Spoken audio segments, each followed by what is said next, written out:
So you think that Donald Trump actually performed fellatio on Bill Clinton? He might have made it into the Gay Hall of Fame with that one. Somebody broke up some clips. It was the funniest thing in the world, G. It was like, they say America ain't never had a gay president, but they just broke up all these clips of Donald Trump. Right. And he was like, jiggle the balls. He's like, look at that handsome black over there. You're a handsome fella. I'll kiss every man. Like every clip was more and more homosexual shit.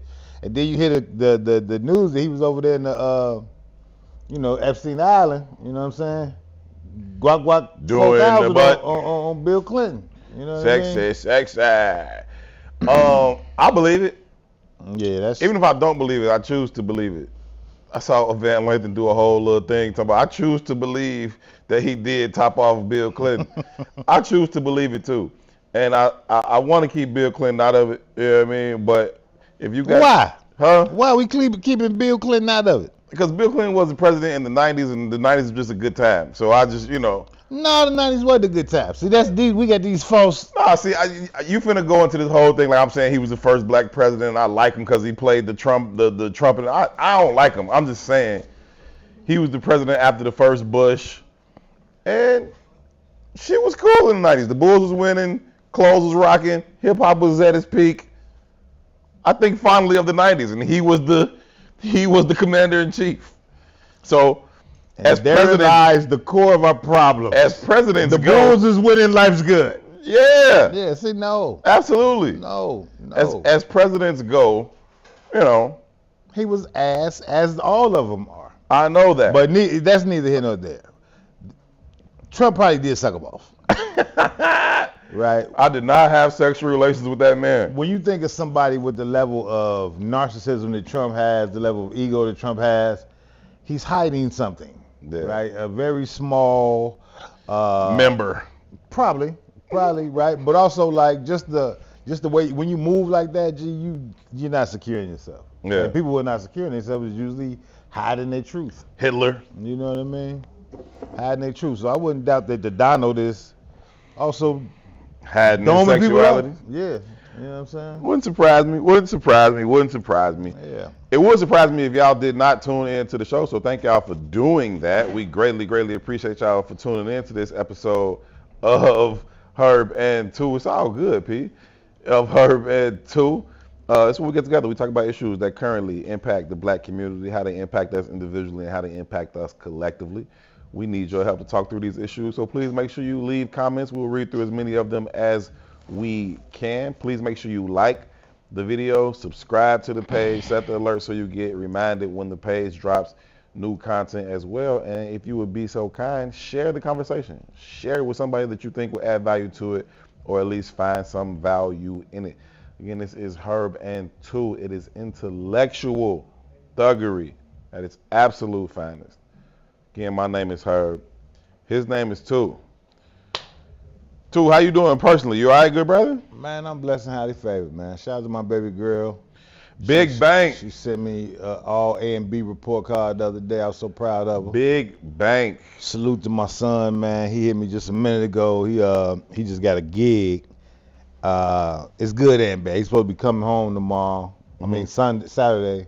But he just got hired for a gig, and he's like, Dad, what you think I should do? They told me if I miss training, I'm going to lose my job. That tends to be how it goes. And I don't want to miss coming home. I miss you. I was like, no, stay down there, bro. Be a man.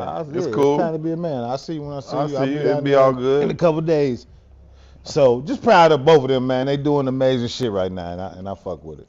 That's dope. That's super dope. I love to hear it. See, I'm so glad I started early with Bank. You know what I mean? I started asking her for money 10 years ago. And now I know for sure. If you get a dime, let me know. I know for sure she's going to have a ton of it.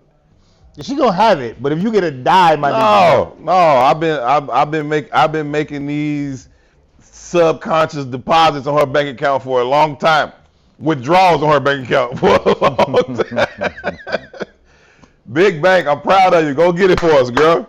Go get it for us. Yeah, hey, do your thing, brother. I'm glad that you embracing manhood and going to handle your business. The crib will be here when you get back. We love you. Keep doing your thing, my brother. But stop DMing me, though, with this foolishness, because I'm sick of you with this basketball crap. He DM me at least 3 times a week. look at this. It's Jordan like going Jordan's through. a bum. No, it'd be like Jordan like going through like 8 dudes. They don't play no D. They huff. They was alley mechanics. He get off my damn phone, man. Alley mechanics is hilarious. He be on that. Yeah, No, that's what's up, man. I'm good. I'm chilling too, man. Just steady trying to improve my health one day at a time. Hey man, Thanksgiving coming up. What you gonna do? Salad? Yeah, I ain't gonna do nothing. It's just You gonna have a green juice Thanksgiving. Hey, Salute. I fuck with it. that's what's going on, man. Shout out to. Niggas will be like, yeah, this is dressing.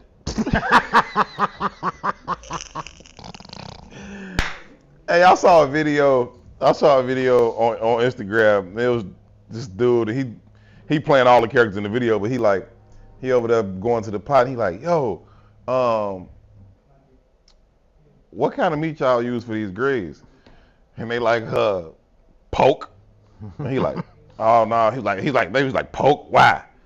Like, I was just asking. I don't really eat pork. And then somebody else, like a grandma sounding character, yelled from way in the back, like, well, you might have came to the wrong house for Thanksgiving then, because everything in here got pork. He went through all the dishes. They talking about, he like, well, what about the cabbage? Pork. This man said, what about the cornbread? And dude, rightfully told, he's like, Jiffy got pork in it. People didn't know that. I just found that out. Mm-hmm. Jiffy itself got pork in it. And then he like, what about the mac and cheese? Pork. He like, well, what don't got pork in it? The water. This man he goes to the sink with his plate and just running under the water. Then he's scooping the spoon out, just eating off the spoon, eating water off the spoon, man. That's what it's gonna be, man. So, shout out to Sadiq, plant-based African. He's got me eating grass and more grass. No, salute, man. We all really should be boycotting Thanksgiving, but it is what it is. I get it. And I ain't even talking about the traditional reasons of, the colonizers landing and killing the fake Indians. But I'm just talking about what the economy looked like and how it's working. Like, we shouldn't go run and spend our last on one dish. This ain't no moment to celebrate, brother. Keep it bread, bro. No, definitely keeping this. Shoot, it's hard to feed a bunch of people right now. Anyway, even if you're talking about 10 people or 20, like it's just hard to feed a bunch of people right now, man. How did your family? Y'all come from like big gatherings around the holidays? Yeah, for sure. Yeah, y'all still have big gatherings around the holidays? No. When do you think the last time y'all had a big gathering? I don't know. It's been like quite some time. Years. Yeah, it's been quite some time. What about the rest of y'all? Y'all come from big gathering families on the holidays? These Negroes ain't never prepared. Yeah. Jesus Christ. We used to do it like maybe like my early college years is when I think my family stopped. So that was probably like 2002, like in the beginning of the 2000s. But before that, we did have pretty big family gatherings like Christmas, definitely Thanksgiving and Christmas, and New Year's. Those are the 3 main holidays we at least got together. We used to do the 4th of July and all that. Not no more. I think for my siblings, V10, shout out V10. That's Valerie's 10 children. V10, I love it. We have been gathering more as of late, I guess, like for Thanksgiving specifically. So I'm hosting this year, and yeah.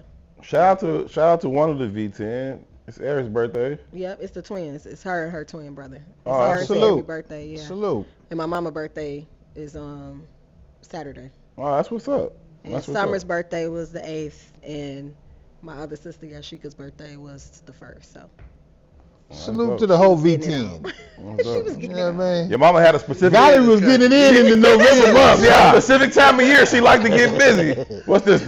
What's this? The 10th? The 11th month? Yeah, right around. That cracking around right March. Around February, March. That Valentine's Day did her in. She was busting it open. My oldest brother and sister. Their birthday is the exact same day, exactly a year apart. It's October 22nd. Your mama ain't got a time. That Valentine's Day was cracking, boy. She got a time. She got a time. That's right, she got a time. You better catch me late February. You want this? If you want this, you better catch me late February. I'm gonna show her this too. I'm sorry.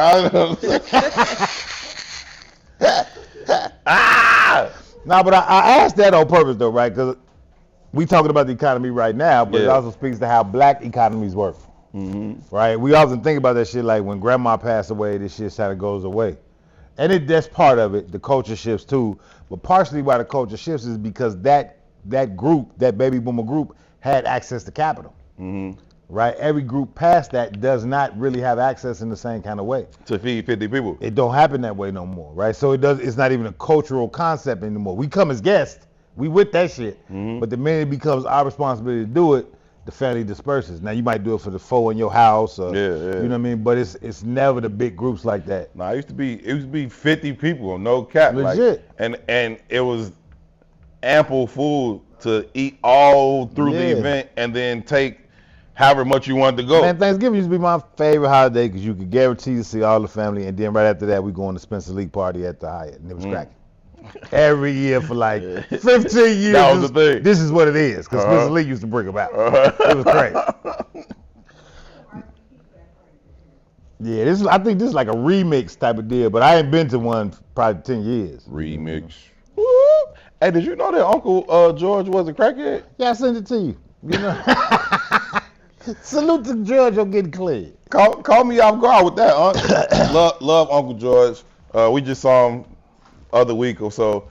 I see Uncle George outside all the time. I saw him he be more outside. Everywhere. Uncle George is out here, G. Uncle George be outside. The key to longevity is crack. Never forget that. God damn. Never forget that. Nah, salute to Uncle George, man. He said late 70s going into the 80s, crack had a hold on him. He like, I lost everything. When I say everything, I mean everything. And then he was able to build it back up. He had a real fucking testimony though. That video was very interesting. I seen it because of the crack. I ain't gonna lie to you. I seen it because of the crack. I'm not gonna lie to you. Come for the crack. Come for the inspiration. Stay for the story. Come for the crack. Stay for the story. All right. But the story was inspirational as fuck. Of people just coming to help to build George's music room. So you said it right, like he said late 70s to the early 80s. Yeah. But then in the story, he said George's music room opened in built in 89. He said that's when I was really just coming off the crack. No, that's it. He had to run. That's what he said. He was bouncing back in terms of building stuff up. All right, okay. But I mean, said coming off the crack. Listen, he said 10 years, so late 70s takes you right. into the late 80s. 99, baby, you know what I'm saying? But the 99 and for the 99 and 2000, right? But no, salute to Uncle George. But the story was crazy, right? The story was like, man, he bought the building over there on what's that, Chicago Avenue? Yeah. How's a crackhead buy a building? That's interesting to me. I gotta ask Uncle George one day, right? But secondly, he said he bought the building, it was just burnt out, gutted out, wasn't nothing in there, and he didn't have no means to do nothing. Right. And he said a couple of pastors from down the street on the west side, and salute the west side, because I feel like this is west side energy in the first place. Community like that? It is more community than the south side. It's way more communal than the south side. Yeah. But anyway, he said he's just in the building. He chilling. And a Puerto Rican knocks on the door. Puerto Rican cat, Alex. Alex the Puerto Rican. I remember his name. Yeah. He was like, man, such and such, Reverend such and such sent me down here. He's like, you know, can I help you fix this up? He's like, man, I ain't got no money for you, bro. He's like, man, I don't mind. Let me just see what's happening. So he walked in, started working on the joint for free. Heard George's ideas and started putting it together. And he said, and then a bunch of other people showed up. Yeah, people saw him working, and the whole West Side community just started coming to help. And he was like, and that was that built George's music room. He said he never did nothing. And the rest is history. The rest is history. That's an amazing fucking story, G. Shout out to Uncle George. Shout out to the West Side, man. Shout out to Puerto Rican Alex. Salute to Puerto Rican Alex. Yeah. You know what I'm saying? But I'm going to salute the rest of the West Siders first. Yeah, all that. Yeah, I mean, that's super, super dope. For real. No, listen, I didn't watch the video. I heard all about it, and the more I heard about it, the less I wanted to actually see it. I watched all of it. Yeah, I know. But I heard all the details. I heard about the stomping. I heard about the ashy ankles. I heard about the cell phone being. I heard all of the stuff. I didn't want to see it because one is just ignorance and violence that I don't really like to engage in a lot no more. But then two, I didn't want to internalize such terrible feelings for young kids that's 8, 9, 10 years old. I think that there is a failure in totality. I agree 100%. You know what I mean? I think there's a failure in totality, and we can get into the specifics of this particular case, and she's talking about what the school didn't do and how they didn't respond to her cause of bullying. Everybody know the story. You do know the story. The story is that a woman who had made several reports to the school that her son was being bullied by a group of students at the school. The school didn't respond in any meaningful way. And so she was going to pick up the kids so she can walk them home so that the kids wouldn't be bullied. Not to be discouraged, the same group of kids was like, we don't care if your mom is up here. We still gonna bully you, and we will bully her too. To the point of physically assaulting them, like hands and feet on this woman. She had her son, and she also had her daughter with her. And it's just, and we talking about young kids. We ain't talking about degenerate high schoolers and gangbangers. We talking about 8, 9, 10-year-old kids. And so, you know, it's a failure in totality from the kids' parents, from the community, from the school, and I think it's unfortunate, man. I'm not making excuses for the behavior because the behavior is egregious and unacceptable. But I do understand. I do know that the kids are living in a state of anger. I do know they're living in a state of apathy, hopelessness.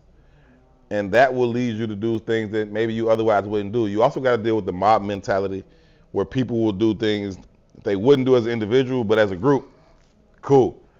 And you see that take place, man. I think it starts in the home, and the parents got to be held accountable. The parents got to be on top of what their kids doing. Like, when we grew up, we didn't do shit to people. Like, you had respect for people's mamas, other people's mamas. Never mind just being afraid of my own mama. That's what I was trying to say. I don't mean to interrupt. Nah. That was something we had. Like, we had fear of the other parents. Of other people's mama. When we first saw this, we did have this conversation. Yeah, we had this conversation. But it's just a different breed of kid. I think we're having the conversation from the wrong vantage point. First of all, I want to respect the sister. Mm-hmm. Her name is Korshwanda. You looking at me crazy, and I'm not trying to do this with you. That's her name, Korshwanda Hatter, okay? And this is not a laughing matter. Her name is Korshwanda, right? Now, what I'm saying when I think we're having a conversation from the wrong vantage point, what are y'all looking for? There's too much going on over here. It's making me nervous. It's making me nervous. Oh, but anyway, 33, 2 children look like were with her, at least. I don't know how many she had, but there was 2 with her. Mm-hmm. Kids foul, sure, right? But in my mind, the children are just a reflection of the environment in which they inherit. So everybody like, where these kids come from?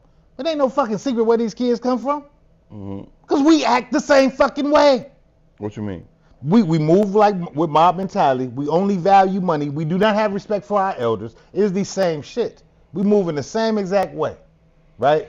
I saw a video, somebody sent me a video of Marlon Wayans talking about his relationship with his elder brothers.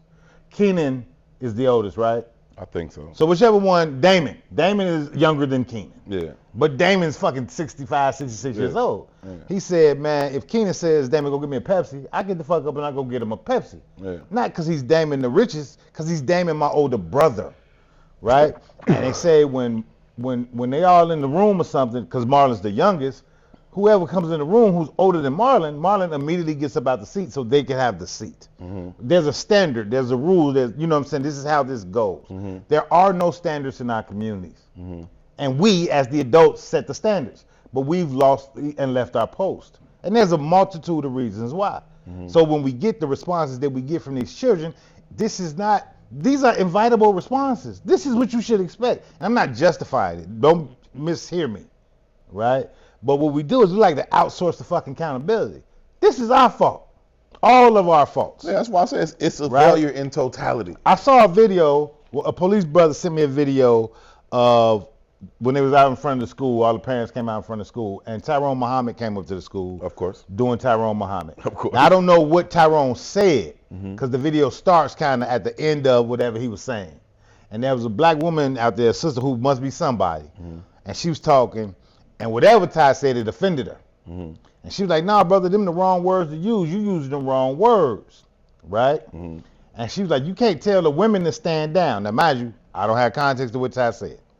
She was like, but the sister said, you can't tell the women to stand down, right? And then she goes into this other diatribe. She's like, you can't tell women to stand down. You can't tell women they need to discipline these kids more. You know, we out here scared to lose our low-income housing. This is a quote from this woman. Mm-hmm. And we scared to lose our SNAP benefits. Mm-hmm. You want to? These are all quotes. Don't misconstrue me. Anybody who's listening to this. Mm-hmm. She said, we don't want to lose our low-income housing and our SNAP benefits. Rolling over, she said, you want to tell the women to stand down? Tell the men to stand up. Mm-hmm. Check game. I agree with all that shit, but it's oxymoronic than a motherfucker. Because even in her statement, the shit that she says, why I can't deal with this shit, is because in my alignment to this American government system that feeds me and protects me, I cannot discipline my children. That was her statement. I don't know the rules of that shit. I'm just going off what she said, right? But I thought it was interesting that in the context of her own statement, mm-hmm. I would not discipline my children so that I can maintain this standard, right? Mm-hmm. If you think about contextually back to universal law, mm-hmm. the standards of masculinity that we be seemingly throwing out the motherfucking window every day. That is what masculinity is. It is rigid and it is law-based. That's the basic premise of masculinity. Mm-hmm. It's going to be rules when I'm around. Right? So if the government is making the rules per her, I'm only going off per what she said. Right? But if the government has enough power in my life to dictate how I discipline, i.e. raise my children, do you not think they also do not have enough power to dictate how you view and deem your mate? And now imagine, I'm not outsourcing or running away from accountability, because the same system affects us too, which makes us fucking weak. Mm-hmm. Right? But we don't have the goddamn gall to address the system. These are the outcomes. Mm-hmm. Right? It's the goddamn local market putting up the goddamn boarding because the SNAP food benefits finna go away. You gonna let a motherfucker starve to protect $5.99 pieces of bread? That's rooted in sickness. Mm-hmm. Right? And when you start letting that motherfucker starve while you're sitting here protecting this food drove, what are them people gonna do? They're gonna attack that shit. They have to. And then it's gonna go further and further and further, and the blame or the culprit becomes the motherfucker that's hungry instead of the motherfucker that's hoarding the food. Yeah, and that's where the failure in totality comes from. When you like, I don't want to blame the kids for the cause. I would definitely blame them for their behavior. You know what I mean? I don't want to blame them for the cause or the why, but the behavior still has to be addressed. And where you get, to me, this speaks to a lack of respect for your own parents. Surely, but 2 days or the day after or even later on that day, stories start coming out from their specific parents. Mm-hmm. And I'm not even judging their specific parents because it's all systemic. Mm-hmm. But if I just went through their Instagram names, just their names, I got to say shit they said. You somebody's mama and your Instagram name is Keisha Get the Coochie Wet. I'm not being funny, G. And that's not a quote. I get the point. But all four of them, the women that came out, it was some shit like that. I get the point. Brenda got her ass fat. It was that type of shit. But that's what I'm saying. For you to not have that level of disrespect or lack of respect for your classmates' mom, you don't have respect for your mom, right? My own respect for my mom made me respect my classmates' mothers too. And so if they can't, it's like we could be scrapping, we could be whatever. When they mama come in, it's like, oh, they mama here. You know what I mean? Or like when we used to go after school, kick it at each other's house. Till they mama pull up. It's like, oh, your mama here. We need to get off this porch. But we need to rotate. Respect is a very interesting thing. Mm-hmm. It's earned. It's not given. That's the point I'm making. So you ain't earned the respect of your own children. How the heck they gonna go out there and respect somebody else's mom? It's not going to happen. That's partial. But the community has. You could come up in a household and lack respect for your parent. But you could look out the door and have respect for the neighbor based on how the neighbor carries themselves. What I'm saying is that everybody fucking abandons them and then blames them when they respond in the way that they should be responding. They are savages. Because they've been abandoned. Nobody wants to honor that part of it, though. Yeah. Right? And they're just they young. They dumb young. But let's look at the Juro culture, because them little motherfuckers is 30 now. Who the fuck finds value in murder? As a group. That's their entertainment. That's their music. That's where they get their capital. Mm-hmm. And then the generation after that, you think there's gonna be a reprieve? Are we fucking crazy? Well, I think it's messed up. I think back to my grammar school. And it was the most men that I've ever seen in education. And we needed it. Like, we needed every bit of what Mr. Carter, Mr. Bishop, Mr. Lewis, Mr. Dinwiddie, we needed Mr. Lomax, Mr. Arsenal, we needed every bit of what all those men could bring to us in terms of discipline. Most of us grew up in households without a father. And the discipline, the structure that they brought to our daily lives was critical. Mr. Carter would just walk around and do belt checks in the school. To this day, I can't leave my house without a belt. And I know it's because of Mr. Carter. Every single day from the time I was in first grade, belt check, belt check, belt check. I was on the basketball team. You couldn't come to basketball practice if you didn't have on a belt. Period. Before you change clothes, belt check, belt check, belt check. Those types of things. Mr. Bishop was so funny to us. Super funny, but super strict, super serious. He would come in sometimes, like your teacher needed to go do something, whatever. He'd like, I'll come up there and fill in for a minute. And he stuttered. So we used to laugh about that when he wasn't listening. I don't play that shit. Y'all know I don't play that shit. I am not Miss Chavez. I will whoop your ass. And it was like, okay, Mr. Bishop, he will whip your ass though. But it was just a level of structure, of discipline. And we talking about thugs. We talking about the Stones. We talking about the GDs. We talking about the BDs. We talking about Mickey Cope. But all of them, everybody, to a person, had a level of respect for the men in our school because they carried it like that. So check this out. We just opened up the show. We talked about my children. Mm-hmm. Right? You don't have no children. Mm-mm. But you also talked about my son being in your inbox Mm-hmm. for whatever reason. Yeah. Right? Before we came in here, I got a call from one of my boys. Like, man, Eric just called me. My son just called him looking for advice. Yeah. All that shit felt good to me. A village. Because what it speaks to is there's a village for him. Now, I was very A village that you conscious built. in building that village for him. Mm-hmm. I am a village elder. I operate in my life as a village elder. Mm-hmm. I made a comment about the sister that got beat up by the kids, and I made comments about the kids, not in a negative way, just kind of saying what I've been saying. Mm-hmm. And a lot of the comments was like, where's the programs? Who's doing this and who's doing that? Even that fucking bothers me. Mm-hmm. Right?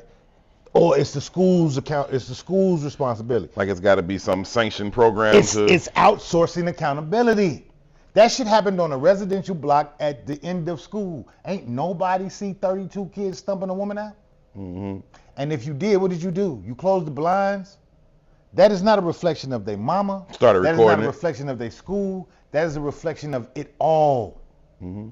Of it all. Mm-hmm. Right? And again, these are the responses, right? I mentioned that 30-year-old group of black children. Because them ain't just dudes either. That drill music culture is women and men. Yeah. Mellow Bucks got in trouble last night for some wild shit she did at a high school. Because they don't have any respect. How they view value is very different. Right? So again, what we used to say, if you keep pouring cream in the coffee, eventually your ass ain't got coffee no more. I remember this is some new shit. Earlier this year, or some point, it was a little while ago, we seen the clip of Sexy Red going to perform in the high school gymnasium. And that blew my mind. The principals, the teachers, the counselors, they all there. And y'all bring her into the high school to perform My Pussy Pink, My Booty Hole Brown. But if we and be all honest, these kids that's their favorite artists too. The and counselors and the teachers, and that's their artists too. So again, we keep reaching for new spaces and places to blame. Real quick, one of the things that's most important is just the getting back to the standards that we have in our community that you spoke about. Mm-hmm. But there, to your point also, there has to be an opportunity for us to come together as a family, right? What you're talking about is each parent in those households having non-negotiables. Yeah. Gonna have some standards, because a lot of times the sisters spoke about money. It ain't about money. It's about having a standard, having some non-negotiables, Yep. and making sure kids are representative of that when they leave the house, Mm-hmm. and then when they go to school, right? And parents set the pace for that. The blocks set the pace for that. The community sets the pace for that. And to your point, we've gotten so far away from that, right? That where do the kids go back to get that from? Yeah. Right? Like we know it from basketball, right? Like, hey, you come to this gym, you got some non-negotiables. Right.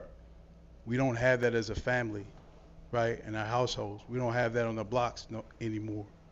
And until we get back to that point, you're going to continue to see more and more of what you saw in that video. But to this point, as resources become more and more scarce, and you have families reaching more and more for what's in front of them, it's going to impact the change of these kids even more so in a negative way. Oh, definitely, man. I like what you said about the parents and the connectivity and just being connected in the communal way. Like, my mother was always involved, so all my friends knew her, but then she was also connected to other parents that were also involved. And so, like Pippi, me and her brother Aunt was great friends growing up. So Pippi and Tiana and Aunt, their mother, Miss Buchanan, we'd be down at her house sometimes too, just like we'd be at my crib. And Miss Buchanan and my mama, they weren't friends they weren't friends, like they didn't go out and hang out together, but they had a I don't want to co-parenting probably ain't the right word, but you get what I'm saying. Like they had this co-parent type of, you a parent, I'm a parent, we gonna watch the about for these kids. Yeah, it was a village. Like what Miss Buchanan was comfortable with, she knew what's going on at my crib, and my mama the same thing, what she knew at her crib about what was gonna be allowed and what wasn't gonna be allowed. And just walking to school, I would pass her crib. You've heard me talk a lot about Scoop Jackson passing his crib and passing my homie Sante and his mama crib. Like, you would pass these cribs, but everybody had an eye on what was going on, and they would all check on you and check you. Like, y'all cool? What y'all on, bro? Y'all ain't. I'm hit us with a quote and a proverb. The quote is what I've said on here before, and this is to the thing that Sam just said. Right? I'm with it with the non-negotiables, but in order to have non-negotiables, you got to lead with love. Right? Rules without relationships Rules without relationships build rebellion. Yeah. That's just what it is, right? Second one is an African proverb. The child that does not feel the warmth of the village will burn it down to feel its embrace. Yeah. It just is. Right? Yeah. It just is. Yeah. Right? And we've been seeing this for generation after generation after generation. And what you see working hand in hand with that is a lessening and a lack of identity that goes with it. Right? Our total value assets are attached to what our goddamn social media imprint is, what our clothes closet looks like, Yep. how much money's in my bank account. Yep. But there's nothing attached to just the inkling of village that emanates with pride. Yep. There's nothing there. Yep. Right? So when you see, and I'm sorry, what's the sister that has sickle cell or whatever it is, Mm-hmm. there's no regard because I hate you like I hate me. Yeah, and it's all individual. Like, the intro to is redundant. Sometimes I get tired of it, to be honest with you. But it's very intentional in the words that I use. It's very intentional when we talk about these conversations are about individual outcomes, but more importantly, it's about collective outcomes. There's way too much individualism. Everybody on their own individual pursuit of this ever elusive bag and cloud. Interesting enough, though, Herb, Mm-hmm. although they're in the individual pursuit, it creates a collective idea because they all on the same push. So it feels individual, but it's not. Y'all all are collectively doing the same shit. No, it creates. I get what you're saying, that it creates this collective thinking or this collective culture, if you will. But the pursuit is very individual. It's not connected to shit. It's not connected to shit. So yeah, we all thinking the same thing, but we aren't doing it in any connected way that matters. The idea is connected. What I'm arguing though, right? This is the nuance of the entirety of the argument. Mm-hmm. There's no semblance of sanity to fully assimilate into the same society. Mm-hmm. The concept, we are collectively moving that way. We having conversations about Epstein at the top, at the highest level of power and elite class. These motherfuckers is sleeping with babies, Mm-hmm. which is a very putrid, disgraceful ass behavior set. Yeah, it's disgusting. And these are the leaders of our country. Yeah. And then when you see children at the lowest ring of our country acting in the way that they're acting, which is also very putrid and disrespectful and disgraceful, Yeah. right? But what I'm saying is there's a lineage there. This is a linear thought. Yeah. Yeah. It's linear than the motherfucker. Mm-hmm. But at the top levels, because we got uber access to capital, those files will never come out. I'm not going to be disgraced. I can still walk in any room and be honored and praised. Mm-hmm. You understand what I'm saying? Matter of fact, because I'm so who I am, I'm going to make sure these files never come out. Bring back shame, man. Bring back fucking shame. Yeah. You understand? Yeah. But as a group, we are at the bottom of that totem pole. We've always been at the bottom of that totem pole, and we've never really had access to the American dream or idea. I gotta tell So you. you had to operate within the confines of what it meant to be us. Mm-hmm. And what it meant to be us created the moral Was fabric of morality this and goddamn community. country. Yeah. And as farther we get, or closer we get to the idea, because we ain't accessing shit. We only accessing the idea of what it means to be American. Right. The sicker we The get. gap has gotten wider and wider and wider. We think we're getting closer to it. And the gap's getting it's wider and wider. and But we closer to the idea, and our behaviors are sick. Nah, And they're getting sicker. nah, that's real. I gotta tell you this joke. And So disrespectful. so, do you think these files are ever gonna come out, man? These Epstein files. Do you think they died with him in his alleged suicide in that cell? Do you think he's dead? Do you think he's dead? I don't think he's dead. I'm not sure that he's dead. And let me say this, right? I don't have confirmation, but in my own conspiratorial mind, I have confirmation that he's not dead. Yeah, I think. Listen, I've watched too much Scandal. I watched Scandal like twice now, in totality of the series, and I believe all of that shit to be going on. So, I think he's probably just been erased. He's just in Russia. Yeah, or he's in fucking New Jersey. With some 13-year-olds, who would know? You know what I mean? Like, You know what I mean? a quick little. He's probably a principal at some school somewhere. Wow. Yeah, like, you know what I He mean? was a principal at some school before he got to where he got to. I mean, look, if you change your look up a little bit, they got all the surgeries and they can do all kind of shit. But if you just change your look up a little bit with hair or whatever, then you just go about your business. And the most somebody might say, like, damn, you kind of look like motherfucking Epstein. And he like, no, I'm Chris Epstein.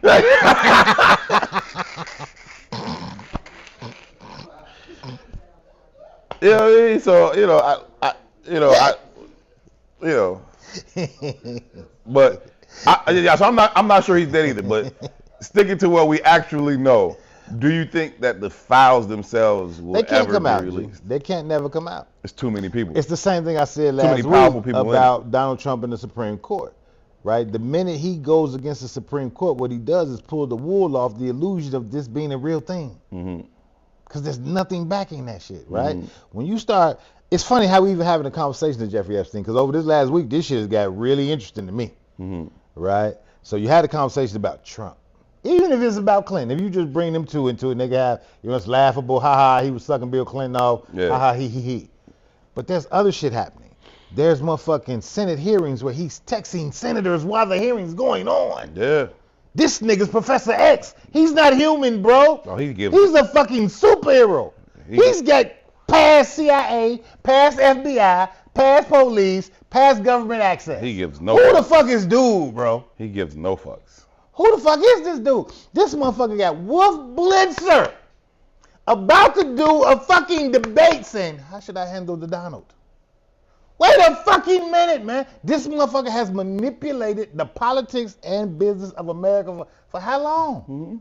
This ain't Donald Trump. This is Nino Brown saying, I'm taking everybody with me. This thing bigger than Nino Brown. This thing bigger than Nino Brown, G. But it is bigger than Donald Trump. He's been elected twice. Now you can talk about cheating a few votes and he didn't win it. Whatever. Approximately 50% of the country thinks this motherfucker is best to lead us to the future.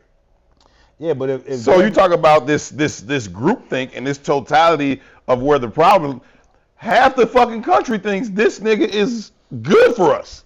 But again, like this reason them files will never see the light of day, right? If the depths of Jeffrey Epstein ever becomes public, the wool is lifted. The illusion. The motherfucker texts Wolf Blitzer before a debate, bro. Time out. He has lifted the wool since day one of his first presidency. No. See, and that's another. You think it's going? You think there's something that he hasn't done, or some fact that we haven't known that the Epstein files are going to pull people out of their acceptance of him? A couple weeks ago, maybe a month ago, we talked about America sliding. The nigga calls his daughter hot. No, hear what I'm saying. Not my beautiful daughter, not my pretty daughter. Isn't she hot? What the fuck you mean she's hot? What's the 5% of logic? When you hear like I'm a 5%er, right? They say the 5%. 85% of the country don't know shit. They don't know. 10% of the country ain't gonna do shit about what they know. Ain't gonna do shit. And then you got the 5%. And then you got the 5%. Right? So if you think about that in context, and I believe that to pretty much be true, that's probably right, right? So 85% of the country is gonna do whatever the fuck you tell them to do. Yeah, for sure. Right? 10% ain't gonna do shit anyway. Right. Right? And the 5 controller, they're gonna pick the lever to go whichever way it goes. And that's just what it is. That's just what it is, right? So, but when you lift the veil of the 5 with those letters, that 10 should be pushed to say, man, get the fuck out of here, bro. That's always been my logic when I say society is broken up into 3 groups. You have the sincerely ignorant group. You have the apathetic and hopeless group. They're not ignorant. They know what's cracking, but they feel helpless to do anything about it. And then you have the group that's actively trying to do something about what they know. But that's also what I said about the kids in the neighborhood. We got to stop fucking outsourcing our accountability. When we let the Jeffrey Epsteins and the Donald Trumps and the Bill Clintons run our country, we run ourselves in. First of all, the very essence and definition of what government is. The very essence and definition is to protect the least of thee. That's the fucking definition. Yeah. That's the definition. That's the mask. You understand what I'm saying? Yeah. No, that's what's happening now is the mask. That's the definition. That's what you're supposed to do, which is why you get elected by your people, your peers, your electorate, right? Who do I pick to speak for me, right? And the least, think about this, man. I heard somebody asking about taxes during the baby boomers time. What do they call that era? When they was getting money. It was the biggest wealth boom in America, right? Man, them niggas was getting taxed at like 90-something%. Yeah. Right? After you bought like a home $100,000, the rest of that money went back to government because the responsibility is the group. Right? It is the group. Now, I heard a stat the other day said today is the easiest time in history to become a billionaire, but the hardest time in history to become a millionaire. That's a very interesting stat. Yeah. That's so fucking interesting. It's fuck y'all. It's fuck y'all, right? This is where we are.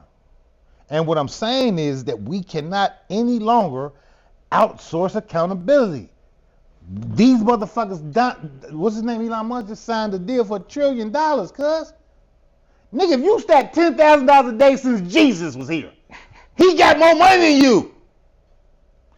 $10,000 a day since Jesus. This man has more bread than you, brother. That's not logical. Yeah, but it should also inform you that you playing the wrong game. That's kind of my point, right? But it's also, we outsource accountability. They'll fix it.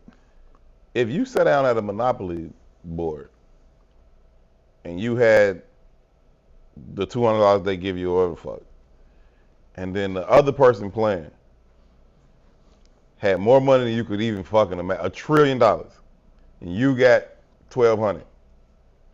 You wouldn't even fucking keep playing. You flip the board over and say, fuck you, dude. I'm not playing this game with you. You know what I mean? What do you do? But we just be like, oh, if I individually what do you do if you run locked fast into the that board way, though? I'm gonna catch the trillion. What do you do if you locked into the board? What do you do if you forced to play? Why are you forced to play? Well, because you still got to eat. Because you still got to pay heat. So you still got to pay lights. Time out. That's the trap. That's the illusion. It's also what forces you to play. If you accept the trap or the illusion. What's knocking the board over in that experience, in real life experience? To knock the fucking board over would be to have whatever land that we have, fucking grow our own fucking food. So you want to put borders on the windows at the local market, so I can't go in there and get an apple. If I have one apple seed, I can make 1 million fucking apples. If I got one lemon seed, I can make 1 million fucking lemons. Mm-hmm. You know what I mean? Will you take the time to invest in learning how to do that? Will you get with people in your community who know how to do that? So, and you can find that out merely walking around your fucking community. You walk around your community and say, oh, she has a wonderful, immaculate fucking garden. What's the name of that yoga? You know the name. She likes this shit. She does this shit. Is it Bikram yoga? You ever heard of that? Yeah, I know what you're talking about. Bikram yoga? Yeah. So you know Bikram was a real person. Mm-hmm. Yeah, no, I do. He had them huge glasses and all that. Yeah. So Bikram created a society, and they called it a cult. Mm-hmm. A society of motherfuckers who all operated outside the grid. Mm-hmm. Right? They had like some land in like Oklahoma or some shit like that. Motherfucker made them all wear the same color clothes. It was like purple too. He had horrible taste. You know what I'm saying? I know exactly. I watched the documentary. Right. What happened though when they built all that shit free of charge? I don't remember. The government came and said, "Bitch, get that shit out of here." Right. They always. Get that shit out of here. What the fuck is you doing? We said you paying for heat. Right. They always gonna do that. But they do it to discourage you from continuing on your path. So we talk about, you know, stick-to-itiveness and how resourceful, or that's not the word I'm looking for, perseverance and all that shit. Like, cool. Then just persevere through this shit too. We know how many black towns they've burned and flooded and drowned. Like, we know this shit. Yeah. They're going to do that. Even the conversation of pedophilia, nigga, they was raping 13-year-old slaves and they didn't consider them human, so it wasn't even considered pedophilia. No, it was my property. Yeah, I can do whatever I want. I can fuck my dog if I feel like fucking my dog. Yeah. You know what I mean? But what I'm saying is they were also the powers that be. Missed it. None of this shit is new. None of this shit is, you know what I'm saying? It's not even a new behavior at the highest levels of power. This is who these people are. These motherfuckers are distinct. This might be genetic. Nope. Or it's just learned. It's just the accepted behavior that I believe in nurture as much as nature. You know what I mean? I believe there's certain things about me I was born with, they're innate to my character. I was gifted them or cursed with them, depending on what things we're talking about for my nature. But I think a lot of who I am has just been nurtured. It's where I come from. It's from being from Chicago. It's from being from the South Side. It's from being from Oasis. It's from going to this school, that school, having these amount of friends, having these parents, having these siblings, you know what I mean? Like, I think all of that, liking this type of art, you know, eating this kind of food, like, all of that is the nurture part of it. And I think that shit just goes on and on and on. I think it's a great point. When you speak to character and nourishment, and you think about community and having a leader now to kind of set those non-negotiables, those standards for the community as we move forward, what does that person need to look like to kind of deal and address in some of the political climate that we're in? Yeah, I think that's part of the problem, right? Like, you don't look like you should command my attention or command my respect. Like, what the fuck does that matter? You know what I mean? What does it matter what you dress like? The Nation of Islam, they've always dressed in their suits and bow ties. Like, well, they look weird. They don't dress like me. I think the nation gets the report it gets because they look like men. I don't think it's the outfit. I think we're missing men. And it's not even a black-white thing. It's a what is masculinity thing, right? Me and you've had this conversation before, but when them white folks ran up in insurrection on January 6th? The insurrection on January 6th, niggas was like, oh, that's crazy, that's crazy. I didn't have that perspective. No, I didn't think it was crazy at all. I didn't think it was crazy at all. Now, I don't agree with them No. because I'm not on their side. Right. But that's how government works. When you don't feed me, Send it up. I'm sending it up. That's what a man would do. Right. Right? That is what protect and provide. That's protection. But we've accepted the illusion. We've accepted being less than men. I don't even think it's that. I think you can look at it as that when you talk about the lack of action for things you don't like. But I think if you've legitimately internalized the system as is, I don't have a reason to run up on you. I like this shit. I'm on the same type of time you on. But it's been conditioned, right? Right. So like, you as a man, it doesn't matter what's around me. I'm standing on mine. Right. Right. And so, as men, we've gotten away from that. You think about our fathers, our grandfathers, right? Whatever it was, they respected it. So if I was a gentleman who got up every day and I went to work and I picked up garbage, I was going to respect what I was doing. I was going to respect myself. I was going to respect 100%. everyone around me. And other people was going to respect you for doing it. And I wasn't going to allow anybody to dictate my value, right? Mm-hmm. But now we've gotten to a point where we're allowing other people to dictate our value, and you see the impact of it. I love y'all, but I'm going to say in mass that the black man on this soil has never been able to be a man. And I love the shit out of my father. You know, I under the shit out of my father. But as a group and in concert, we've never achieved the level of power and control of even our own shit to say we are men. So you just talked about the 5%ers, right? How many people ran up in the Capitol on January 6th? 5%. You know what I mean? It's not like all of them went. And they crazy. Those was kooks and coons and all that shit. But there's a freedom in saying, I don't give a fuck. Right. But they did it under the privilege of, we're white. They are not going to send, this nigga come on TV every day and talk about, I would send the National Guard down Stony Island whenever the fuck I feel like it. So check game. You wouldn't send them motherfuckers to the Capitol to shoot at them people. Check game though. If we go back in history, right, as a man, why they couldn't enslave the Indians? There was a plethora of reasons. One, because of sickness and illness and all that type of shit. Yeah. But the other was because it would be a pleasure for me to die for honor. The 300. Right? So when you say the privilege of being white, there's a privilege in the role of masculinity. Mm-hmm. And there's a responsibility of the role of masculinity. And we having this conversation, I'm glad we're having it in this way, but I don't want to elicit the fact or the idea that women don't have a role in this too. Because they've been complicit in the same shit we've been complicit in. Yeah, no, but... Right? It's a totality of sickness. Hear what I'm saying? Mm-hmm. Hear what I'm saying? I wanted to say this early in the conversation. A child will raise to the standards of the standards that have been set for him. We give a fuck what environment he in. Mm-hmm.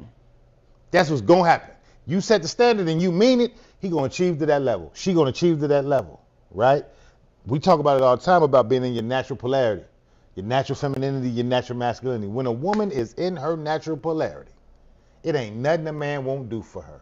Mm-hmm. Nothing. He can't even deny doing. Mm-hmm. Even if he wanted to not do, bitch, you cannot not do. Mm-hmm. You understand what I'm saying? What's the minister say? Don't you ever involve yourself with no slave woman because she will make you a slave. Mm-hmm.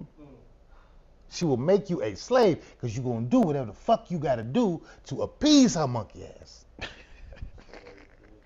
And now you got two slaves instead of one. Yeah. When I should have let your slave ass drown by yourself. Right. This seems harsh and hard. Mm-hmm. Right? But that Indian man who said, fuck it, it's an honor to die, that woman to die the same fucking way. Mm-hmm. You understand? Mm-hmm. And we can look through all the cultures in the world. So I just mentioned the 300 because that's how they moved in that movie, right? If you think back to the most iconic scene of that movie, or at least the most memorable scene of that movie, where he kicks that fucking messenger down the fucking deep black hole in the thing. I don't remember it like that. Don't matter. He was like, this is Sparta, and kicked the nigga down the thing, right? If you watch the scene, right before he kicks the nigga down the thing, he looks over at his wife, who's 50 yards away, and she goes, give it to him.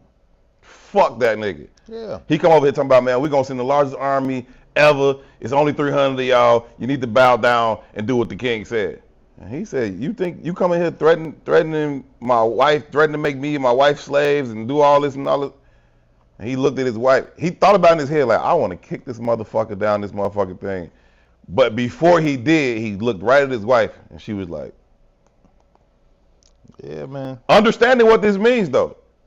She understood fully in the moment. This means they finna come through this motherfucker with 10,000 motherfuckers. We're going soldiers, to war. And it's 300 of us.